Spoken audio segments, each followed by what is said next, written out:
नमस्कार दोस्तों, आशा करता हूँ आप लोग बढ़िया होंगे।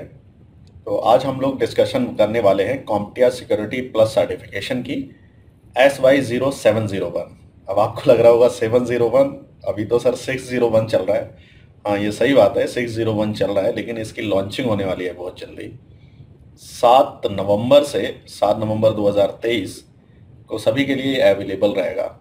जनरल पर्पस के लिए अवेलेबल रहेगा, आप इसको एक्सेस कर सकते हैं और फिर स्टडी कर सकते हैं। तो आज हम लोग इसमें प्री लॉन्चिंग पे इसकी बात कर रहे हैं। जो कॉम्प्टिया सिक्योरिटी प्लस है, इसकी प्री लॉन्चिंग पर डिस्कशन करेंगे, जिसमें मैं आपको बताऊंगा कि इसमें क्या क्या चीजें ऐड हुई हैं, क्वेश्चन फॉर्मेट या एग्जाम फॉर्मेट क्या रहेगा, क्या उसकी कॉस्ट रहेगी, और उसकी ट्रेनिंग आप करने के लिए उससे पहले आपको क्या रिक्वायरमेंट की जरूरत है या क्या आपको आना चाहिए। ठीक है, तो सिक्योरिटी प्लस सबसे पहले कॉम्प्टिया, बढ़िया बात है, हर समय हर तीसरे साल जो है अपना नया रिलीज निकालता है। अभी भी सिक्योरिटी प्लस का नया रिलीज इन्होंने निकाला है 701। इससे पहले CYSA प्लस का 003 निकाला था इन्होंने। तो जैसे जैसे टेक्नोलॉजी अपडेट होती रहती है, कॉम्प्टिया जो है डे बाई डे अपने कंटेंट को अपडेट करता रहता है और नई नई चीज़ों को और अपने एग्ज़ाम को, कंटेंट को अपडेट करता रहता है, बहुत सारी कंपनीज से हेल्प लेकर के कि किस तरह से बेटर कंटेंट बनाया जाए, जिसके कारण ऑर्गेनाइजेशन के या जो भी पर्सन है वो अपने आप को इम्प्रूव कर सकें, कॉरपोरेट के पर्सन इम्प्रूव कर सकें, जो लर्नर्स हैं जो इसमें अपना कैरियर बनाना चाहते हैं वो भी नई नई टेक्नोलॉजी को लर्न करके और अपना कैरियर अच्छे से स्टार्ट कर सकें। ठीक है, तो इसमें सबसे पहले हम लोग डिस्कशन करने वाले हैं कि कॉम्प्टिया सिक्योरिटी प्लस एक्चुअल में लॉन्च कब होने वाला है दोस्तों।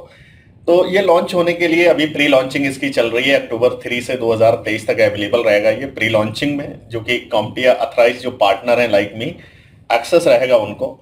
और उसके बाद में जनरल ये अवेलेबल रहेगा नवंबर 7 से 2023। अब आप सोच रहे होंगे कि 701 आ गया है सर, तो अब 601 का क्या होगा। 601 जैसे हर कोई अपना एक समय के बाद रिटायरमेंट ले लेता है, इसी तरह से कॉम्प्टिया का सिक्योरिटी प्लस जो 601 है वो भी रिटायर हो जाएगा। और जब वो रिटायर कब होगा, जुलाई 31 2024, यानी जब तक आप इसको यूज कर सकते हैं। कॉम्प्टिया का काफी अच्छा बैकग्राउंड रहा है, इसने लगभग 7,700,000 लोगों को अभी तक इसने सर्टिफाइड किया है सिर्फ सिक्योरिटी प्लस से। ठीक है, तो नया वर्जन आ रहा है, सब लोग एक्साइटेड होंगे और एकदम प्री स्टार्टिंग, मतलब जैसे ही आप कंपनी में किसी ऑर्गेनाइजेशन में बिल्कुल स्टार्टअप में जॉब करना चाहते हैं स्टार्टिंग में, तो this is the good, security plus is a good certification. Career pathway क्या है इसके बारे में हम बाद में बात करेंगे। सबसे पहले बात करते हैं इसकी जॉब मार्केट क्या है, कि अगर आपने साइबर सिक्योरिटी की ग्लोबली जॉब मार्केट क्या है, अगर आप साइबर सिक्योरिटी में अपनी इंडस कैरियर बनाना चाहते हैं तो क्या मार्केट है। आप देखिए इसकी मार्केट जो है 4.7 मिलियन साइबर प्रोस ग्लोबली है इसकी रिक्वायरमेंट। ठीक है, इसके बाद भी जितनी रिक्वायरमेंट है उससे कम लोग ही इस इंडस्ट्री में एंटर कर पाते हैं। 3.4 मिलियन ग्लोबली शॉर्टेज है साइबर सिक्योरिटी मार्केट की। और इसकी जो मार्केट है साइबर सिक्योरिटी की, करंट मार्केट जो है $155 बिलियन है, लेकिन आने वाले समय में 2029 में करीब 3076 बिलियन हो जाएगी, यानी कि ग्रोथ इसकी बहुत है, डबल ट्रिपल ग्रोथ हो जाएगी। और इस ग्रोथ के कारण होता यह है कि जितनी रिक्वायरमेंट रहती हैं साइबर सिक्योरिटी में वो फुलफिल नहीं हो पाती हैं। और बिल्कुल परफेक्ट है, यहाँ पे भी रिपोर्ट में इन्होंने दिखाया है, आपको देखेंगे इसमें, यहाँ पे आप देखेंगे कि 43% लोगों को, मतलब अभी तक इनकी शॉर्टेज है, हायरिंग चालू है, इतनी शॉर्टेज है साइबर सिक्योरिटी में। 43% लोग जो हैं क्वालिफाइड नहीं है, एनफ क्वालिफाइड नहीं है, एनफ टैलेंट नहीं है कि वो इंडस्ट्री में काम कर सकें। ठीक है, तो इस वजह से आप समझ सकते हैं कि साइबर सिक्योरिटी में कितनी ज्यादा रिक्वायरमेंट है अभी के मामले में। ठीक है, अगर इसकी जॉब रोल स्टेटस के बारे में बात करें तो करीब 86,000 job was posting in 2023 which was requesting the CompTIA Security Plus certification. If you had the certification, you can apply for this job. And the median payout is a $80,000 the worldwide. The person who have completed the Security Plus certification in any date, not in 2023, but 2023 में जो इसका पे scale है वो $80,000 तक देखा गया है, मीडियम, सब एवरेज। इससे ज्यादा भी है और इससे कम भी है, लेकिन एवरेज यही है। दूसरी अगर नंबर्स की बात की जाए तो करीब 700,000 जो हैं सर्टिफिकेशन आज तक लोग ले चुके हैं कॉम्पटिया का, जिसमें कि यूएस में जो भी वर्क फोर्स है जो साइबर सिक्योरिटी पे काम करता है उसमें 24% लोगों के पास सिक्योरिटी प्लस सर्टिफिकेशन है। तो इससे आप अंदाजा लगा सकते हैं कि सिक्योरिटी प्लस सर्टिफिकेशन की कितनी ज्यादा मार्केट में रिक्वायरमेंट है। और जो भी जॉब पोस्टिंग होती हैं साइबर सिक्योरिटी से रिलेटेड, उसमें 13% जो है सिक्योरिटी प्लस सर्टिफिकेशन की डिमांड करते हैं कि मुझे सिक्योरिटी प्लस सर्टिफाइड पर्सन चाहिए। ठीक है, तो सर्टिफिकेशन कैसे कर सकते हो? ये तो बहुत ही सिंपल है। आप सिंपली अपनी ट्रेनिंग कीजिए, ट्रेनिंग करने के बाद उसके बाद में सीधे आप एग्जाम में बैठ जाइए। अब क्वेश्चन ये है कि एग्जाम में तो सर हम बैठ जाएंगे, बट उस एग्जाम का फॉर्मेट क्या रहेगा? तो एग्जाम का फॉर्मेट ये है, आपके सामने है एग्जाम का फॉर्मेट। जिस तरह से एग्जाम कोड पहले जो कॉम्पटिया 601 का था, बस उसमें सिर्फ 7 आ गया है, 701, ये इसका एग्जाम कोड रहेगा। लॉन्च डेट जो है नवंबर 7 से अवेलेबल रहेगी। जनरल हर कोई इस सर्टिफिकेशन का कोड ले सकता है और एग्जाम में बैठ करके पास कर सकता है। ठीक है, रिटेल अमाउंट जो है $390 है प्राइस इसका सर्टिफिकेशन का, लेकिन ये भी डिफर करता है, ये भी डिपेंड करता है किस कंट्री में हो। अगर आप अपनी कंट्री से हो तो एक बार आप अपनी कंट्री में इसको चेक कर लेना कि आपके कंट्री में इसकी कॉस्ट क्या है। Different country have the different price for this. Okay, तो इंडिया में अप्रोक्सीमेटली ये $230 के आसपास है आई थिंक। जब लॉन्च होगा तो मैं एक बार आपको रियल प्राइसेस का बता दूंगा। ठीक है, करवाता कौन है? ये पर्सन VUA टेस्टिंग सेंटर है, ये करवाते हैं। क्वेश्चन कैसे होंगे? मल्टीपल चॉइस होंगे, जय सिया राम, और नंबर ऐसे टिक मारते जाओ। ऐसा नहीं करना है, उसको पढ़ना है पहले, पढ़ने के बाद क्वेश्चन को समझना है, आंसर को देखना है, और फिर जो सही आपको लगता हो और हो उसी पे टिक करना है। मैक्सिमम क्वेश्चंस रहेंगे 90 और टाइम रहेगा इसका 90 मिनट। इसके बाद छुट्टी।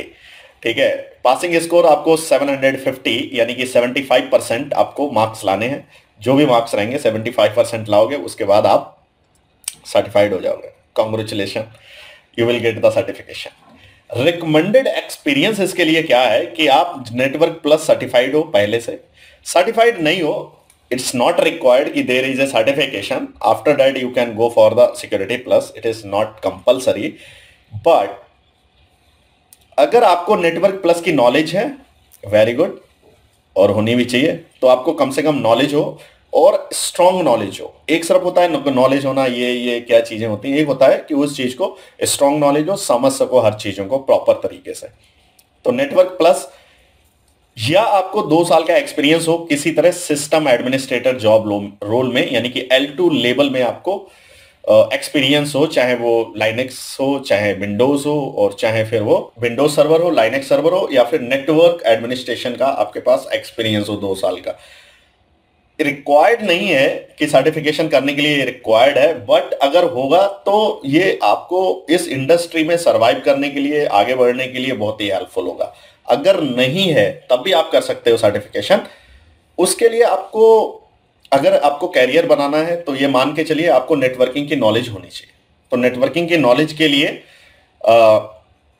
मैं आपको कॉम्पटिया का जो N+ है उसके 5 मॉड्यूल्स आपको फ्री में प्रोवाइड करवा रहा हूं। हमारे ऐप पे आप ले सकते हैं, और बहुत ही लोअर कॉस्ट में आपको वीडियो ट्यूटोरियल मिल जाएंगे, वीडियो ट्रेनिंग मिल जाएंगी।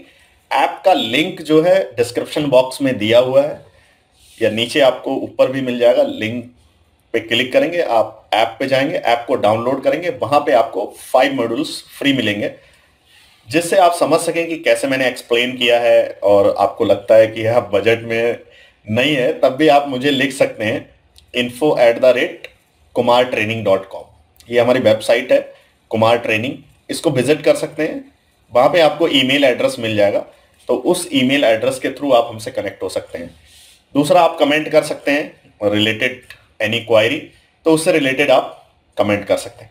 अब क्वेश्चन ये है, क्या network plus is enough for this? तो ये है कि हाँ, अगर नेटवर्क प्लस आपने कर रखा है, उसके बाद सिक्योरिटी प्लस करेंगे तो आपको अच्छे से समझ में आएगा। वैसे तो इन्होंने अपना एक पाथवे बनाया है कि इस पाथवे को आप फॉलो करेंगे तो आपको जो है साइबर सिक्योरिटी में अच्छी तरह से एक्सटेंड करने के लिए अपॉर्चुनिटी मिल जाएगी। तो जो इसका कैरियर पाथ है जो कॉम्पटिया ने बनाया हुआ है, इसमें एक्चुअली बेसिक आपको सब चीज़ें आनी चाहिए। जहां तक मैं मान के चलता हूं कि अगर आप इंडिया से हैं तो लगभग आपको हार्डवेयर के बारे में पता है, रैम क्या है, प्रोसेसर क्या है, विंडोज को कैसे इंस्टॉल करना है, सॉफ्टवेयर को कैसे इंस्टॉल करना है, अनइंस्टॉल कैसे करना है, कुछ कंट्रोल पैनल में जाकर के सेटिंग्स चेंज करनी है, नया यूजर बनाना है, पार्टीशन बनाना है, फॉर्मेट करना है, all these things you know. अगर आप ऐसा जानते हो ये सारी चीजें, तो आप मूव कर सकते हो नेटवर्क प्लस के लिए। नेटवर्क प्लस में नेटवर्किंग की बेसिक्स नॉलेज दी हुई है, नॉलेज होती है। उस कंडीशन में आप क्या करोगे, नेटवर्क प्लस का आप कोर्स भी ले सकते हो। जैसा मैंने आपको बताया अभी पहले कि नेटवर्क प्लस कोर्स के 5 मॉड्यूल्स हम आपको फ्री में प्रोवाइड करवा रहे हैं। आप हमारे ऐप पे जाइए, लिंक पे जाइए, ऐप डाउनलोड कीजिए और उसमें जो है आपको 5 मॉड्यूल्स फ्री मिलेंगे। ठीक है, कोई कॉस्टिंग नहीं है। उसके अलावा भी बीच बीच में हम वेबिनार करते हैं, सेमिनार्स करते हैं, जिनके लिंक्स आपको मिलते रहेंगे और यूज कीजिए, एंजॉय कीजिए, लर्न कीजिए। उसके बाद में आप सिक्योरिटी प्लस पे जा सकते हैं। सिक्योरिटी प्लस करने के बाद आप साइबर सिक्योरिटी में एंटर कर लेंगे। ठीक है, लेकिन बेटर ये है, इसके आगे अगर आपको एडवांस लेवल पे जाना है सिक्योरिटी प्लस में, तो दो चीजें आपके आती हैं। एक आता है अटैक मॉड्यूल्स, जहां पे you will learn all the types of the attack, then you will complete the pen test plus, और you can say this is the red teaming, यानी जहां पे आपको कंपनी की एथिकल हैकिंग भी बोल सकते हैं, एथिकल हैकिंग करते हो कंपनी की, या फिर वल्नरेबिलिटी फाइंड आउट करते हो, टेस्ट करते हो और चेक करते हो कि क्या कितना रिस्क है इसका। अगर आप अटैक मोड में नहीं जाना चाहते हैं, डिफेंस मोड में जाना चाहते हैं, तो there is a CYSA certification provided by the CompTIA. ये आपको पूरी तरह से डिफेंस कैसे आप करोगे एक ऑर्गेनाइजेशन के, कैसे थ्रेट हंटिंग करोगे, कैसे नेटवर्क में थ्रेट्स को फाइंड आउट करोगे, तो ये सारी चीजें CYSA में सिखाई जाती हैं। कैसे इंप्लीमेंटेशन करोगे जिसके कारण आप अपने नेटवर्क को प्रोटेक्ट कर सको। इसके बाद में एक इन्होंने एडवांस सर्टिफिकेशन रखा हुआ है जो कि CASP है। ये एक्चुअली मैनेजमेंट के लिए है कि वो पर्सन तो या तो CASP में मैनेजमेंट में जा सकता है, लेकिन जहां मैनेजमेंट की बात आती है वहां पे आती है कि आपको अटैक के बारे में भी नॉलेज हो, डिफेंस के बारे में ना आपने किया हो अटैक, ना किया हो defence, but you will have all the types of the knowledge which will be included in a CASP। ठीक है, तो ये साइबर सिक्योरिटी का कैरियर पाथ है और बहुत अच्छा कैरियर पाथ है। You should follow this career path.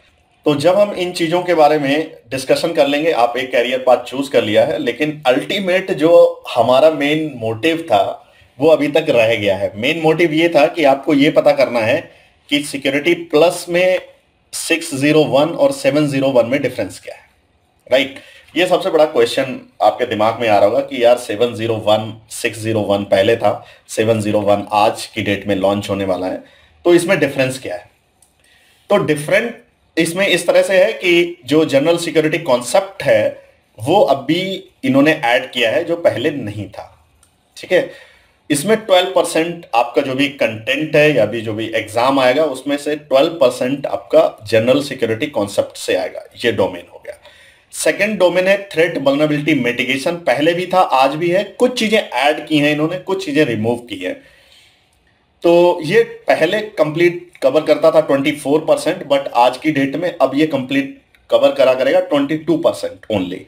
इसके बाद में सिक्योरिटी आर्किटेक्चर एंड डिजाइनिंग पहले भी थी और ये आज भी है। अब ये कवर करेगा 18%, पहले 21% ये आता था। इंप्लीमेंटेशन 25% था 601 में, अभी इन्होंने इंप्लीमेंटेशन को पूरी तरह से रिमूव कर दिया है, नो इंप्लीमेंटेशन।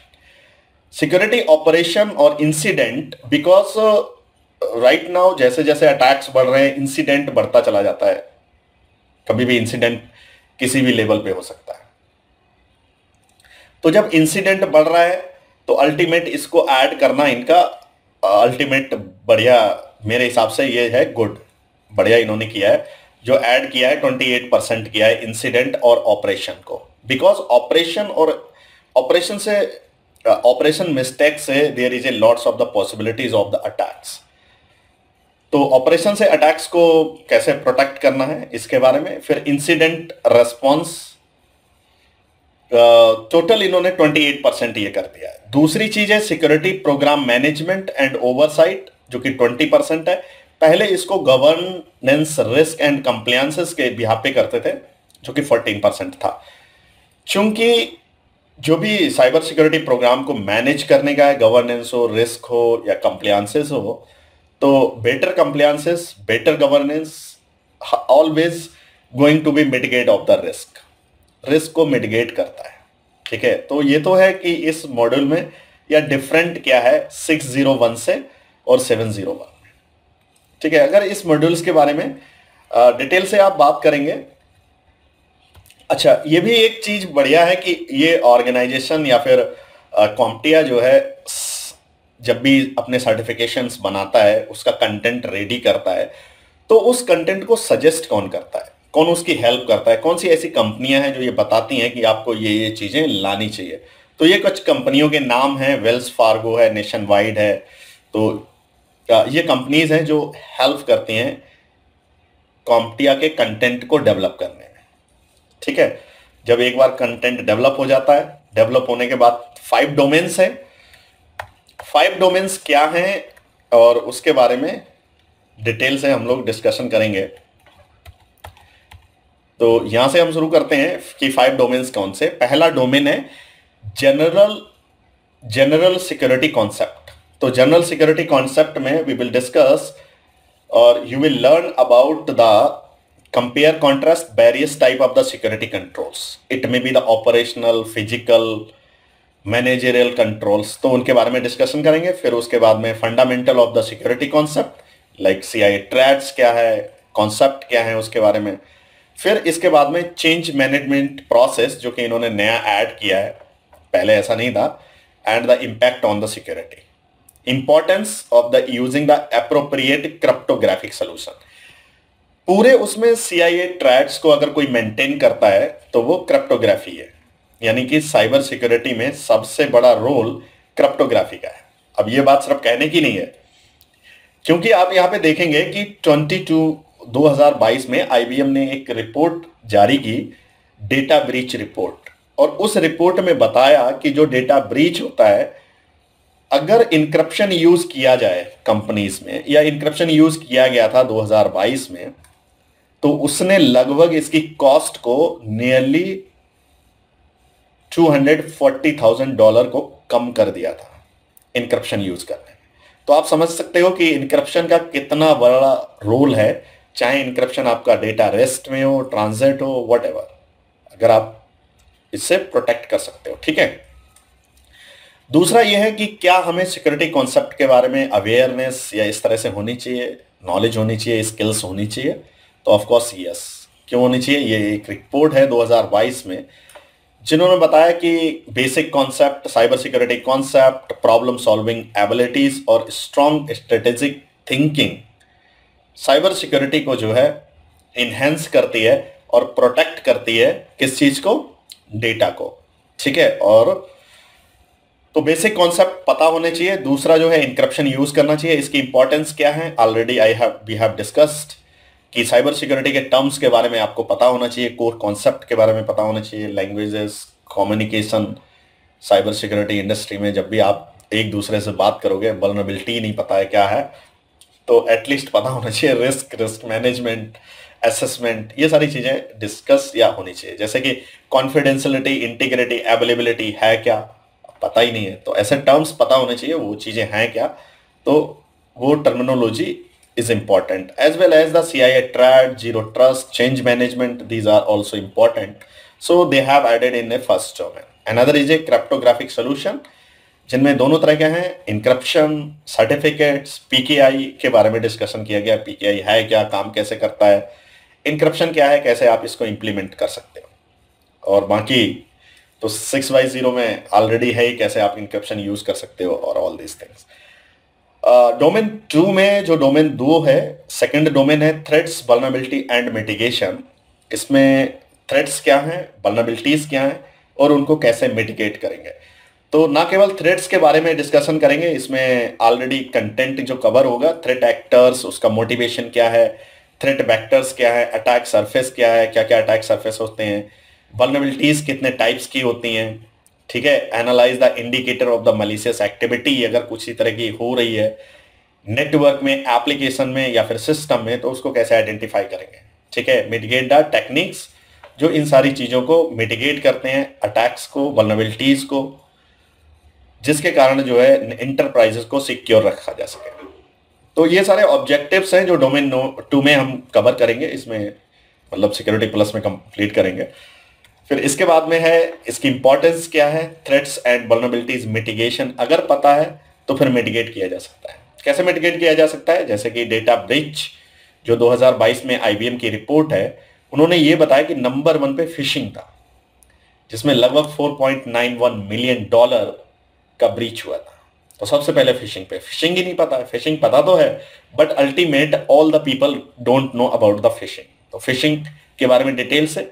उसके बाद में बिजनेस ईमेल्स को कंप्रोमाइज करके अप्रोक्सीमेटली $4.89 मिलियन का नुकसान हुआ। तो ये चीज हो गई। दूसरी, vulnerabilities in a third party softwares, lots of the peoples, organisation, corporates are using the third party softwares. जब थर्ड पार्टी सॉफ्टवेयर को यूज कर रहे हैं तब सबसे बड़ी प्रॉब्लम आती है कि अगर उस पार्टी या थर्ड पार्टी वल्नरेबिलिटीज में एक कोई वल्नरेबिलिटी है एक सिस्टम में या एक एप्लीकेशन में, वो एप्लीकेशन 1 लाख सिस्टम में रन कर रही है, तो all the system are in the risk. Okay,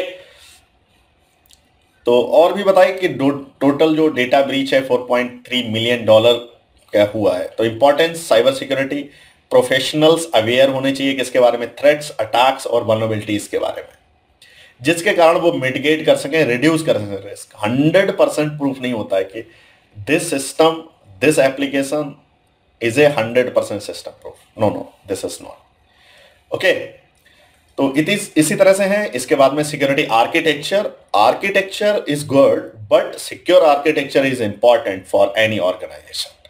तो इसमें आप स्ट्रेटेजी बना सकते हो अपने डेटा को प्रोटेक्ट करने के लिए। You can create the strategy, different type of the architecture, their models and the secure enterprises infrastructure, recovery after any type of the incident। तो रिकवरी का क्या रोल है सिक्योरिटी आर्किटेक्चर में, ये सारी चीजें इस मॉड्यूल्स में डोमेन 3 में हम कवर करेंगे। डोमेन 3 में सिक्योरिटी आर्किटेक्चर इंपॉर्टेंट इसलिए है, ये कुछ डिफाइन किया गया है। ओ रिलीज इसकी लेटेस्ट क्लाउड एडॉप्शन रिपोर्ट है कि नियरली 66% लोग जो है पब्लिक क्लाउड का यूज करते हैं, 45% use a private cloud. The 45% the person who are using the private cloud they know about the architecture. अगर आप वहां पे साइबर सिक्योरिटी के रूप में काम कर रहे हैं, architecture designer, whatever you are doing, you should know about the on premises cloud architecture as well as the public cloud architecture. Not only this, also find out the vulnerabilities के बारे में आपको पता हो, attacks के बारे में पता हो, क्या क्या पॉसिबिलिटीज हैं। तो इन सारे की चीजों के बारे में फैमिलियर होना चाहिए अगर आप इस डोमेन में काम कर रहे हैं, ठीक है। तो that is good. They have added the security operations where lots of the operations things are added related to this exam objectives are common security techniques in a computing resources, in the implication of the proper hardware, software and data asset management, how many data asset, other assets are available in a organization, vulnerability management, security alerts, monitoring concepts, what are the security alerts and monitoring and what are the tools can be used, and also it will be, you can find out in a lab. In a lab you will find out these things and you can use these tools also. Okay, so modify the enterprise capabilities, then the enhance the security, implement, maintain the identity access management. IAM is a most important things in a cloud infrastructure. So how can we manage, how can we do? And nowadays the most important thing is everything is going through the automation. सब कुछ automation में हो रहा है। अब अगर आपको automation में नहीं पता है, then you will face the problem. So automation and the orchestration, secure operation is important. ठीक है, incident response activities, scenario, data source, support and the investigation इसमें कवर की जाएगी. तो ये मॉड्यूल्स, इसके बारे में कुछ स्टेटस है, तो स्टेटस पे हम लोग डिस्कशन नहीं करते हैं. डोमेन 5 जिसमें हम लोग कवर करेंगे security programme management and oversights, जिसमें governance, different type of the risk management and governance, risk management, compliances, auditing, assessments, implementation, and awareness practices. Lots of the things will be covered in this domain. So all these domain will be covered in a CompTIA Security Plus 701. This is the new certification. So I am very excited to start this certification, and the new batch will be started on the 12th of the November. So you can join this exam. The link you will get in a description box, जहां पे आप अपनी details भर करके send कर सकते हैं कि आपने क्या पहले किया है, क्या नहीं किया है. अगर आपने नेटवर्क प्लस नहीं किया है तो this is the recommended for you. Go on my app, download the app and complete the N plus. Once you will complete the N plus, you can go for the Security Plus and it will be better for you. तो link description box में है, download कर लीजिए उसे और N plus को complete कर लीजिए. उसके बाद में सिक्योरिटी प्लस पे रजिस्टर कर लीजिए, जो कि 12 नवंबर से स्टार्ट होने वाला है नया batch. Okay, so thanks for watching, see you in the next video.